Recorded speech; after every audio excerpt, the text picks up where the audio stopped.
Praise the Lord. ஏசாயா 61 சில செய்தியை சொல்லி உங்களுக்காக ஜெபிக்க விரும்புகிறேன்.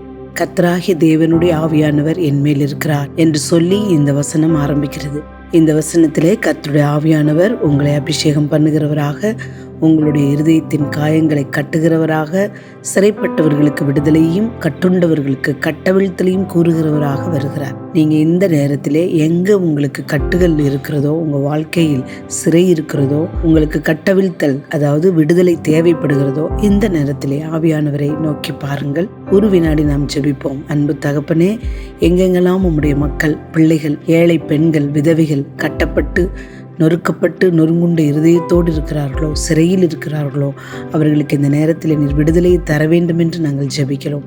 அவர்களுடைய வாழ்க்கையில் கட்டவிழ்த்தலை நீர் கூற வேண்டும் என்று நான் ஜெபிக்கிறேன். கர்த்தாவே, அவர்களை விடுதலையாக்கும், காயங்களை கட்டும். அவர்களுடைய இருதயம் காயமாய் இருக்கிறது ஆண்டவரே, நொறுங்குண்டு இருக்கிறது. நொறுங்குண்ட பெண்களை, ஆண்களை, குழந்தைகளை இந்த நேரத்தில் நீர் சுகமாக்குவீராக, விடுதலையாக்குவீராக. சிறை வாழ்க்கையிலிருந்து விடுதலை தருவீராக, அவர்களுக்கு கட்டுகளிலிருந்து விடுதலை தருவீராக என்று சொல்லி நான் ஜெபிக்கிறேன். இயேசுவின் நாமத்தில் ஆமென்.